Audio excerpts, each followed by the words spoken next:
Boa noite, igreja. Eu sou a Angélica. Abram comigo na Bíblia em João 11, versículo 1, 44. Vai estar passando aqui na tela também. A gente vai falar hoje de um chamado da morte para a vida. A história da ressurreição de Lázaro. E quantas chaves, quantos princípios espirituais para que áreas da nossa vida saiam da morte para a vida. Havia um homem chamado Lázaro. Ele era de Betânia, do povoado de Maria e de sua irmã Marta. E aconteceu que Lázaro ficou doente. Maria, sua irmã, era a mesma que derramara perfume sobre o Senhor e lhe enxugara os pés com os cabelos. Então as irmãs de Lázaro mandaram dizer a Jesus: Senhor, aquele a quem amas está doente. Ao ouvir isso, Jesus disse: essa doença não acabará em morte. É para a glória de Deus, para que o Filho de Deus seja glorificado por meio dela. Jesus amava Marta, a irmã dela, e Lázaro. No entanto, quando ouviu falar que Lázaro estava doente, ficou mais 2 dias onde estava. Depois disse a seus discípulos: vamos voltar para a Judéia. Esses disseram: Mestre, há pouco os judeus tentaram apedrejar-te, e assim mesmo vais voltar para lá? Jesus respondeu: o dia não tem 12 horas? Quem anda de dia não tropeça, pois vê a luz desse mundo. Quando anda de noite, tropeça, pois nele não há luz. Depois de dizer isso, prosseguiu dizendo-lhes: nosso amigo Lázaro adormeceu, mas eu vou até lá para acordá-lo. Seus discípulos responderam: Senhor, se ele dorme, ele vai melhorar. Mas Jesus tinha falado da sua morte, mas os seus discípulos pensaram que ele estava simplesmente falando de sono. Então lhes disse claramente: Lázaro morreu. E para o bem de vocês, estou contente por não ter estado lá, para que vocês creiam, mas vamos até ele. Então Tomé, chamado Dídimo, disse aos outros discípulos: vamos também para morrermos com ele. Ao chegar, Jesus verificou que Lázaro já estava no sepulcro havia 4 dias. Betânia distava cerca de 3 quilômetros de Jerusalém, e muitos judeus tinham ido visitar Marta e Maria para confortá-las pela perda do irmão. Quando Marta ouviu que Jesus estava chegando, foi encontrá-lo, mas Maria ficou em casa. Disse Marta a Jesus: Senhor, se estivesse aqui, meu irmão não teria morrido. Mas sei que mesmo agora Deus te dará tudo o que pedires. Disse-lhe Jesus: o seu irmão vai ressuscitar. Marta respondeu: eu sei que ele vai ressuscitar na ressurreição, no último dia. Disse-lhe Jesus: eu sou a ressurreição e a vida. Aquele que crê em mim, ainda que morra, viverá. E quem vive e crê em mim, não morrerá eternamente. Você crê nisso? Ela lhe respondeu: sim, Senhor, eu tenho crido que tu és o Cristo, Filho de Deus, que deveria vir ao mundo. E depois de dizer isso, foi para casa e, chamando à parte Maria, disse-lhe: o mestre está aqui e está chamando você. Ao ouvir isso, Maria levantou-se depressa e foi ao encontro dele. Jesus ainda não tinha entrado no povoado, mas estava no lugar onde Marta o encontrara. Quando notaram que ela se levantou depressa e saiu, os judeus que a estavam confortando em casa seguiram-na, supondo que ela ia ao sepulcro para chorar. Chegando ao lugar onde Jesus estava vendo, Maria prostrou-se a seus pés e disse: Senhor, se estivesses aqui, meu irmão não teria morrido. Ao ver chorando Maria e os judeus que a acompanhavam, Jesus agitou-se no espírito e perturbou-se. Onde o colocaram? Perguntou ele. Vem e vê, Senhor. Responderam eles. Jesus chorou. Então os judeus disseram: vejam como ele o amava. Mas alguns deles disseram: ele que abriu os olhos do cego, não poderia ter impedido que esse homem morresse? Jesus, outra vez, profundamente comovido, foi até o sepulcro. Era uma gruta com uma pedra colocada à entrada. tirem a pedra, disse ele. Disse Marta, irmã do morto: Senhor, ele já cheira mal, pois já faz 4 dias. Disse-lhe Jesus: não lhe falei que se você cresce, veria a glória de Deus? Então tiraram a pedra. Jesus olhou para cima e disse: Pai, eu te agradeço porque me ouviste. Eu sabia que sempre me ouves, mas disse isso por causa do povo que está aqui, para que creia que tu me enviaste. Depois disso, Jesus bradou em alta voz: Lázaro, venha para fora. O morto saiu, com as mãos e os pés envolvidos em faixas de linho, e o rosto envolto num pano. Disse-lhes Jesus: tirem as faixas dele e deixem-no ir. Uau, gente. Aqui é uma história real, não é uma parábola. A história de um milagre, de mais um milagre. E de cara a gente percebe aqui que até os mortos obedecem Jesus. Mas ainda existem pessoas que em vida relutam a obedecer. E uma das primeiras coisas que falou ao meu coração essa palavra, e eu ia trazer uma outra palavra com o mesmo tema, mas há alguns dias, até porque é o tempo de preparação para a Páscoa, a gente tem trazido palavras sobre encontros poderosos de Jesus, e Deus confirmou essa palavra no meu coração. E o primeiro ponto aqui que eu quero falar para você, que Lázaro era um amigo muito amado de Jesus.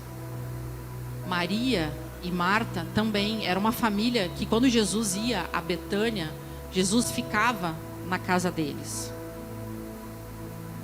E aí a gente percebe que, mesmo a gente conhecendo Jesus, mesmo a gente sendo amigo de Jesus, a gente não está alheio à possibilidade da gente ter problemas, da gente ficar doente. E isso fala que a gente tem um encontro com Jesus e passamos a ser seres humanos cheios do Espírito Santo, mas a gente jamais vai se tornar super crentes, que estamos blindados dos problemas do mundo. E às vezes a gente existe uma infantilidade, uma imaturidade espiritual da gente questionar a Deus a respeito das nossas lutas, né? Eu sou cristã, eu vou na igreja, eu dizimo, eu sou fiel, eu faço de tudo para cumprir os princípios bíblicos, e mesmo assim a minha casa tem problema, e mesmo assim eu tenho problemas de saúde. E aí muitas vezes nessa infantilidade a gente acha que Deus deve algo para nós, e a gente pergunta: mas por que comigo?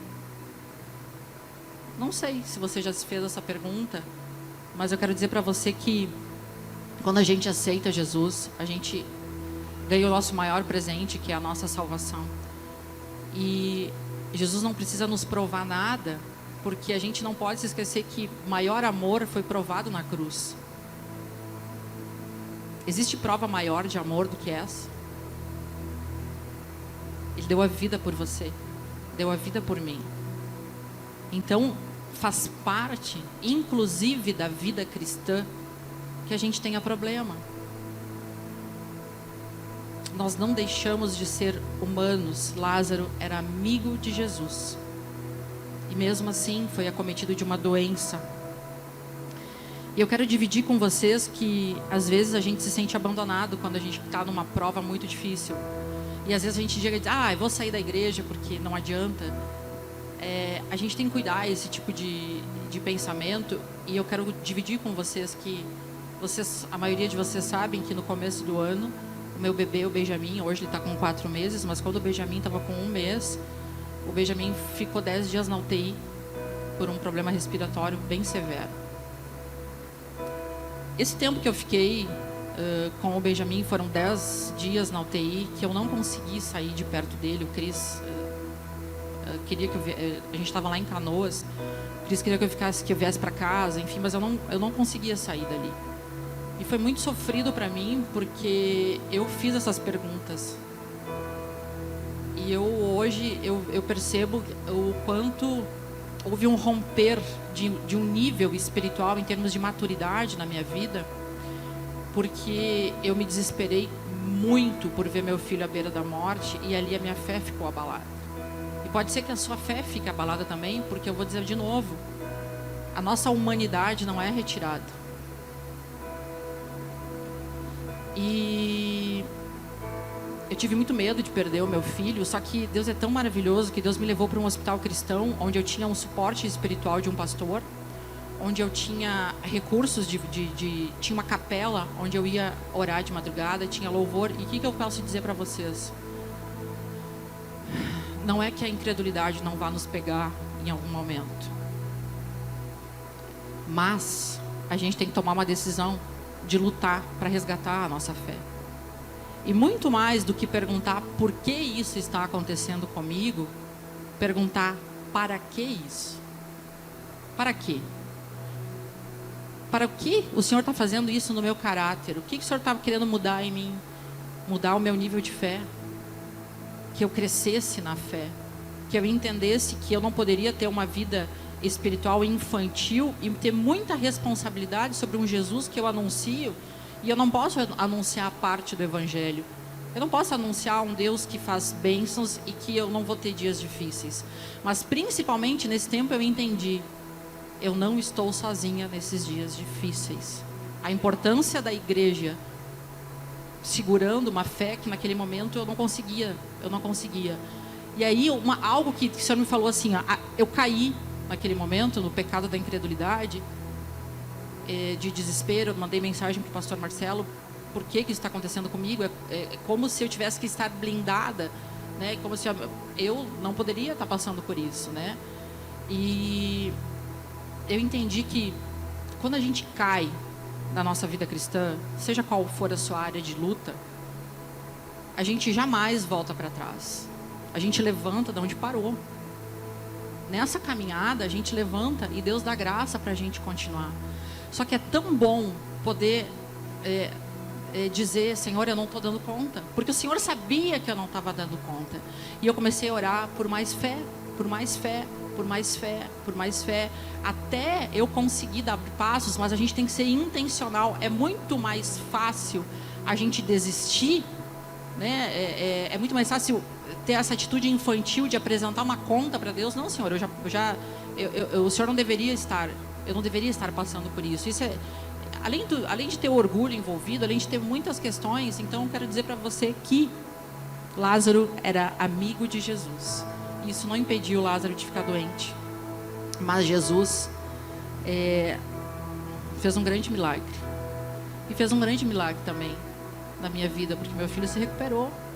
E como fala aqui na palavra, as nossas dores, para quem está em Jesus, são para glorificar o nome dele, são para tratar o nosso coração, são para trazer aprendizado, são para levar a gente para outro nível com Deus.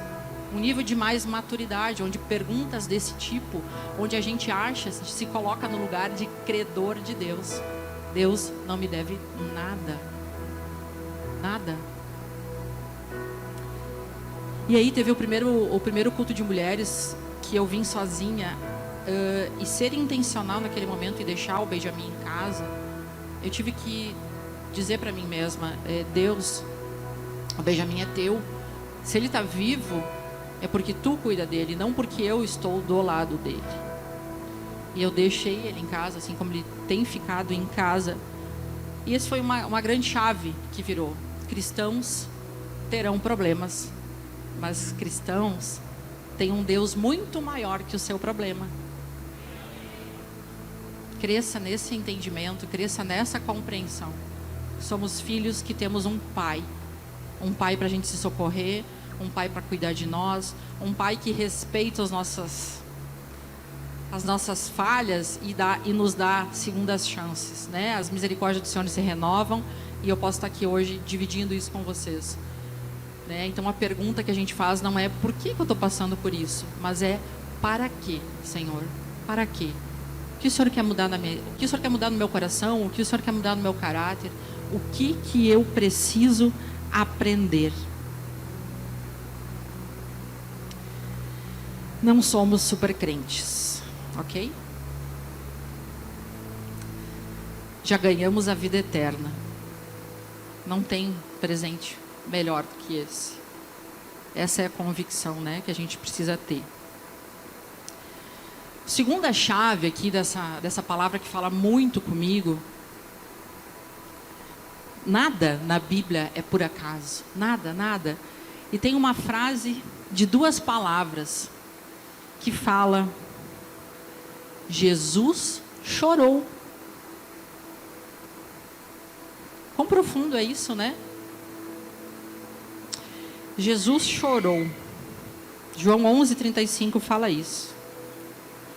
Jesus chorou. Um choro de tristeza, um choro de saudade, um choro pela perda de Lázaro. Jesus, sendo Deus, se permitiu viver um luto, viver uma dor. Isso quer dizer o seguinte: se a gente quiser ser espiritualmente saudável, a gente precisa ser emocionalmente saudável. Todos aqueles, e Jesus chorou imediatamente, mesmo sabendo que daqui a pouco ele ia ressuscitar Lázaro, né? Mas imediatamente, isso quer dizer o quê? De novo, não somos super crentes. Se temos situações de luto, temos situações de dor, temos situações de dificuldades, a gente tem que chorar. A gente tem que se resolver. Uma vez eu falei, né, que perfeitos nunca seremos, mas a gente não pode ser mal resolvido. Todos os nossos problemas emocionais, todas as coisas que ficaram mal resolvidas, tudo aquilo que você não chorou no dia do luto, isso vai acumular na sua vida e um dia vai bater na sua porta. Geralmente na forma de depressão, na forma de ansiedade, pensamentos suicidas, medo, síndrome do pânico, crises de ira.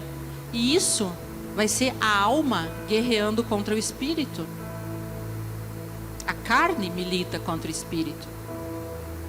Então, questões mal resolvidas, coisas que você não fala, coisas que doem e que você retém,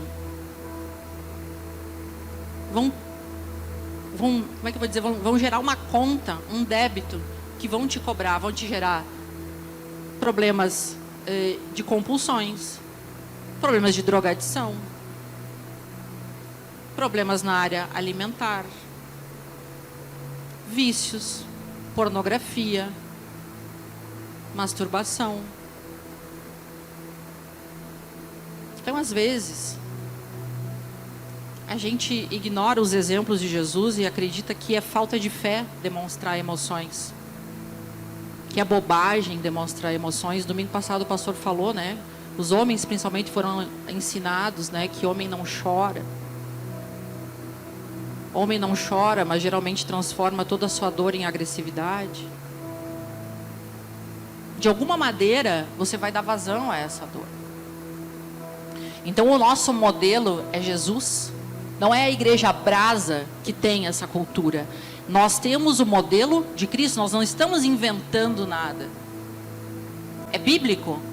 Jesus é o nosso modelo. Jesus chorou, Jesus se angustiou. Por que a gente se acha no direito de ser fortão, ser crentão? E ignorar as coisas que estão acontecendo ou que aconteceram lá na infância? Mas aí a gente cai, às vezes, numa armadilha e diz assim: não, eu não quero me vitimizar. Existe uma grande diferença entre se vitimizar e respeitar a sua história. São duas coisas completamente diferentes. A vitimização é usar o seu passado para justificar os erros e as coisas que você não quer mudar. É justificar os seus comportamentos. Eu faço isso porque, afinal de contas, eu passei por isso, isso e isso. Isso é vitimização. É querer que todo mundo te entenda e que você ainda fique como um coitadinho, continuando repetindo os seus erros, repetindo os seus erros, repetindo os seus erros. Respeitar a própria história é diferente. É olhar para trás e dizer: nossa, eu passei por coisas pesadas. Pode ser por isso que eu tenho a dificuldade de confiar em pessoas. Pode ser por isso que eu tenho a dificuldade de confiar em Deus. Pode ser por isso que eu tenho a dificuldade de me relacionar. Pode ser por isso que eu não consiga vencer os meus vícios. Pode ser por isso que eu tenho alguns comportamentos que eu não deveria ter. E aí eu começo a examinar a minha história e começo a me entender. E aí eu vou crescendo e saindo desse lugar. Então não tenha medo, seja autorresponsável. Se permita, assim como o nosso modelo, né? Nosso modelo Jesus, deixem as pessoas te verem como de fato você é. Você não precisa vestir um personagem. Se Jesus chorou, você também vai chegar um dia que talvez você não está legal. E você é livre para chegar aqui na igreja e dizer: eu não estou legal, eu não estou bem. Jesus foi vulnerável e a vulnerabilidade nos cura. Viver as nossas emoções não é falta de fé. Pelo contrário, saia do jugo da religiosidade. Se você veio ou aprendeu que a gente tem que ser em Cristo forte o tempo todo, isso não é verdade e principalmente isso não é saudável para a sua vida espiritual. No meio do caminho você vai usar máscara, porque ninguém aguenta vestir um personagem que está tudo bem o tempo todo. Não é possível. E nós não podemos ser sepulcros caiados. Pessoas que aparentemente estão bem, mas que por dentro estão quebradas. Isso vai comprometer a sua vida espiritual. Terceira chave desse texto. A gente precisa confiar na soberania de Deus. Deus tem um plano e Deus tem um propósito. Eu não sei qual é a sua luta nesse momento. Eu não sei qual é a dor. Mas Deus tem um plano. Deus nunca perdeu o controle. Lá no versículo 4 do capítulo 11 diz assim, Jesus disse, né? Essa doença não acabará em morte, é para a glória de Deus, para que o Filho de Deus seja glorificado por meio dela. Nos piores momentos da nossa vida, Deus continua no controle.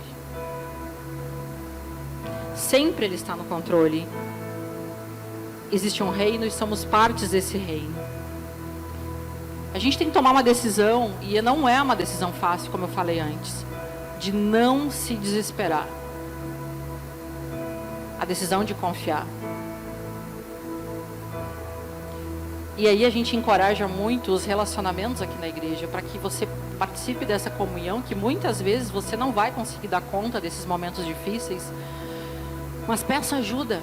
Peça para os parceiros de corrida, para o pessoal do grupo de oração, do grupo de mulheres, do grupo de homens, para pessoas segurarem na sua mão, pegarem junto com você, para que você não entre em desespero e para que você então confie que existe um plano maior de Deus, que todo o caos que você olha, que talvez você esteja olhando muito de perto, você tenha que se afastar um pouquinho e dizer: Senhor, o que o Senhor está fazendo aqui? A gente precisa ter essas verdades dentro da gente. Se a gente não tiver essas verdades de que Deus tem um plano e que de Deus tem um controle, mesmo aparentemente as coisas estando um caos, o desespero nos leva à perda do controle. Quem tem certeza que apesar do caos, Deus tem um plano?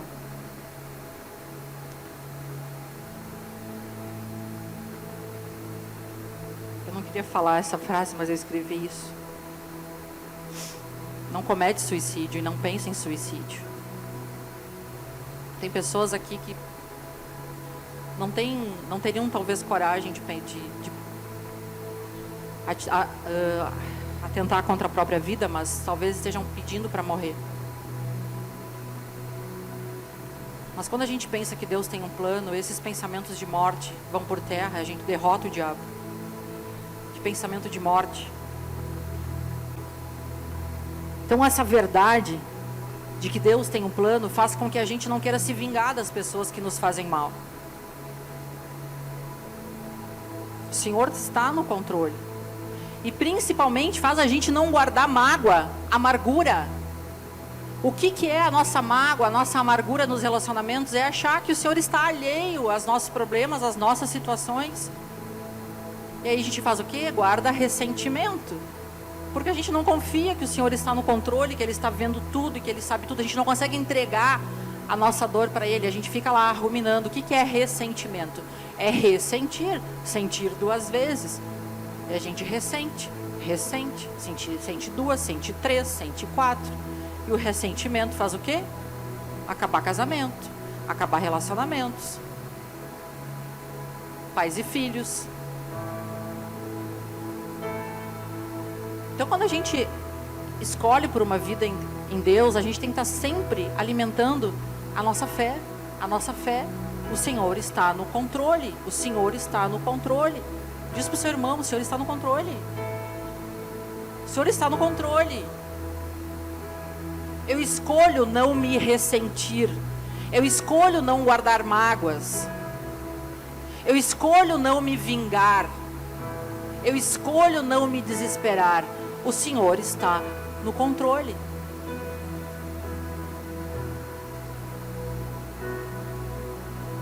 A vida fica mais leve quando a gente começa a ter essa percepção.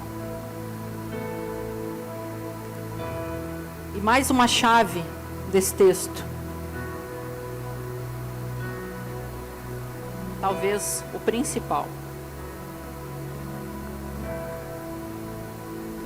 Precisamos praticar o amor incondicional de Jesus. O maior desafio da vida cristã é amar. Amar quem está cheirando morte. Amar aquele que a gente já olhou e disse, esse está morto, esse não tem jeito. Amar aquele que está com cheiro de podre. E talvez seja você aquele que já está considerado morto. Talvez seja você aquele que as pessoas olham e dizem assim, está cheirando mal. Jesus ama a todos, inclusive, e talvez principalmente, aqueles que os outros estão dizendo, nós vamos até lá, por causa do Lázaro. Já morreu Jesus, para que a gente vai até lá? Desiste. Ah, desiste do teu marido, desiste da tua irmã, desiste da tua mãe, desiste do teu filho. Isso aí não tem mais jeito. Ou talvez você é alguém que sente que alguém já desistiu de você. Essa igreja não pode se comportar assim.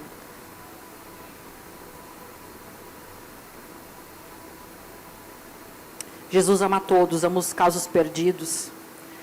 Jesus amava a Marta, que era uma pessoa difícil de lidar. Quantas Martas tem na nossa vida, que são as pessoas difíceis de lidar. Como é legal ficar do lado da Maria. Todo mundo quer ficar perto da Maria. A Marta. Ai, Senhor, dá graça para ficar perto da Marta e amar a Marta. Ninguém quer ficar perto do Lázaro. O Lázaro está cheirando mal. Mas Jesus está.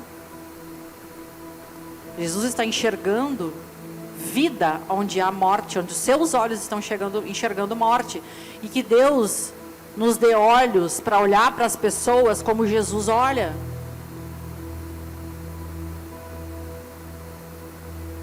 Isso é uma cultura de honra.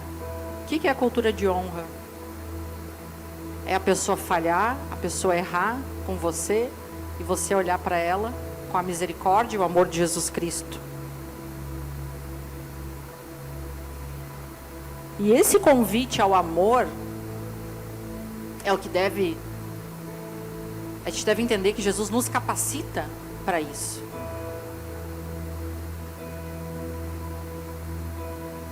E às vezes a gente exige um comportamento cristão de quem não conhece Jesus. Já pensaram nisso? Já pensaram nisso? Como a gente bota um jugo pesado com aquelas pessoas que não conhecem Jesus? Talvez são pessoas que conheçam religião. Talvez pessoas que nasceram dentro de igreja, mas não tiveram um encontro com Jesus. Religião e Jesus é muito diferente. Conhecer religião é uma coisa, conhecer Jesus é outra. Então, muitas vezes somos nós que não damos oportunidade das pessoas conhecerem Jesus, porque nós queremos que elas se comportem conforme as coisas que nós achamos correto. Sendo que aqui na igreja a gente fala muito, né? Ninguém muda ninguém. Quem muda é o Espírito Santo. Quem convence é o Espírito Santo. E aí eu preciso falar sobre 1 Coríntios 13. Não adianta você saber a Bíblia de cor. Não adianta nada. Não adianta você servir. Não adianta você orar. Ainda que eu fale a língua dos homens e dos anjos, se não tiver amor, serei como um sino que ressoa ou como um prato que retine. Ainda que eu tenha o dom de profecia e saiba todos os mistérios e todo o conhecimento, ainda que eu tenha uma fé capaz de mover montanhas, mas não tiver amor, nada serei. Ainda que eu dê aos pobres tudo o que possuo e entregue o meu corpo para ser queimado, mas não tiver amor, nada disso valerá. O amor é paciente, o amor é bondoso, não inveja, não se vangloria, não se orgulha, não maltrata, não procura seus interesses, não se ira facilmente, não guarda rancor. O amor não se alegra com a injustiça, mas se alegra com a verdade. Tudo sofre, tudo crê, tudo espera, tudo suporta. O amor nunca perece, mas as profecias desaparecerão, as línguas cessarão, o conhecimento passará. Pois em parte conhecemos e em parte profetizamos. Quando, porém, vier o que é perfeito, o que é imperfeito desaparecerá. Quando eu era menino, falava como menino, pensava como menino e raciocinava como menino. Quando me tornei homem, deixei para trás as coisas de menino. Agora, pois, vemos apenas um reflexo obscuro, como um espelho, mas então veremos face a face. Agora conheço em parte, então conhecerei plenamente, da mesma forma como sou plenamente conhecido. Assim, permaneçam agora esses três: a fé, a esperança e o amor. O maior deles, porém, é o amor. Nosso modelo é Jesus. Amar as pessoas que a sociedade já desistiu de amar.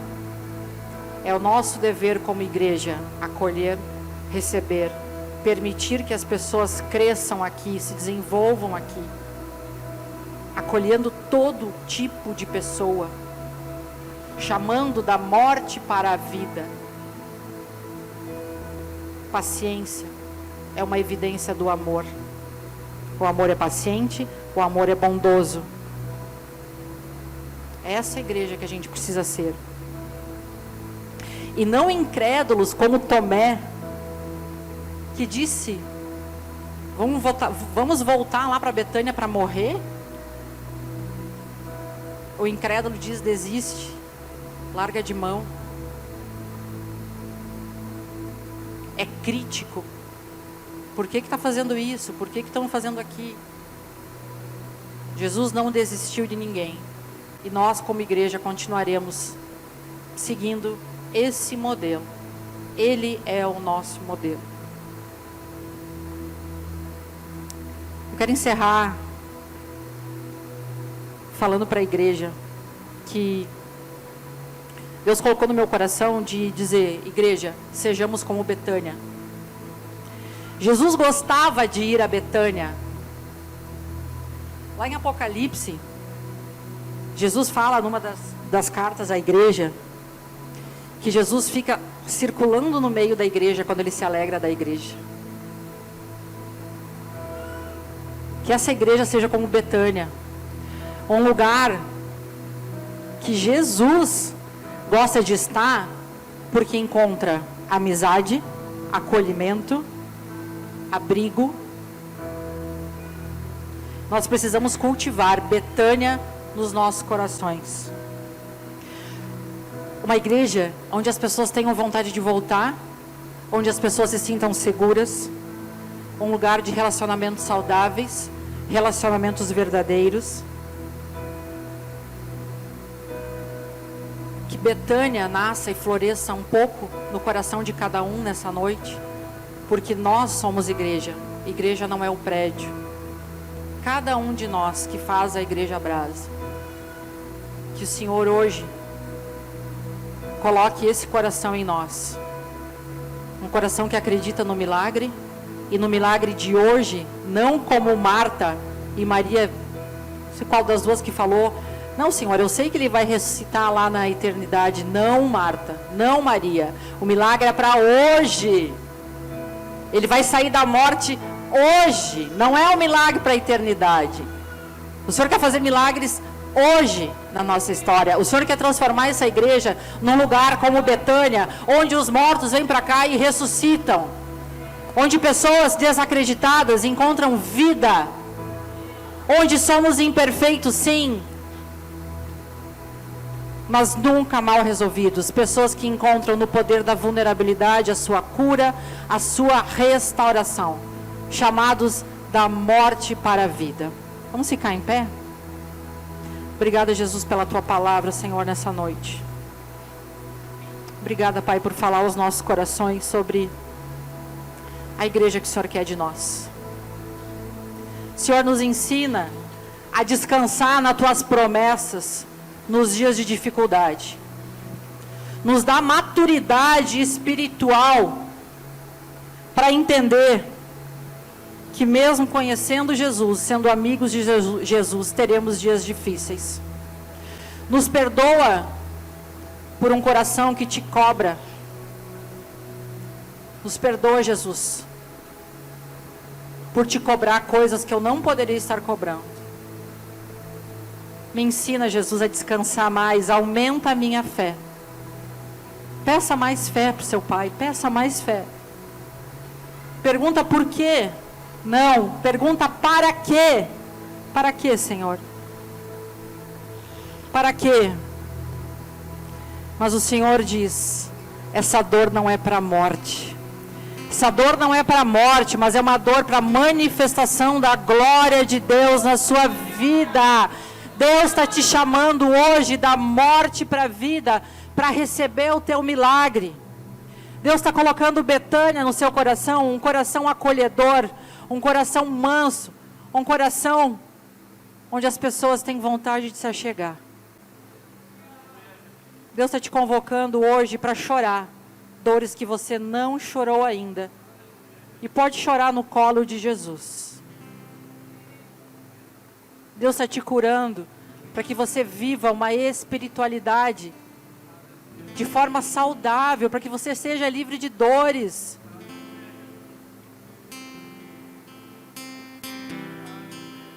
Obrigada, Senhor, por essa igreja, Senhor, uma igreja vulnerável, transparente. Cresça, Senhor, nos ajude, Pai. Cresça essa igreja como um lugar onde as pessoas são livres para serem como elas são, e que é o Teu Espírito que vai gerando essa vida e essa transformação em nós. Nos convence do pecado, Pai. Nos leva a outros níveis contigo, Pai. Amém. Nós estamos encerrando então essa reunião. Obrigado por você que veio nos visitar. Obrigado por você que nos assistiu online, né? Olhe para essa pessoa do lado aí e diga assim: semana que vem eu te espero de novo aqui. Diz assim: a nós, às 19 horas, temos um encontro marcado com Jesus. Amém? Que o Senhor te abençoe. Boa semana a todos.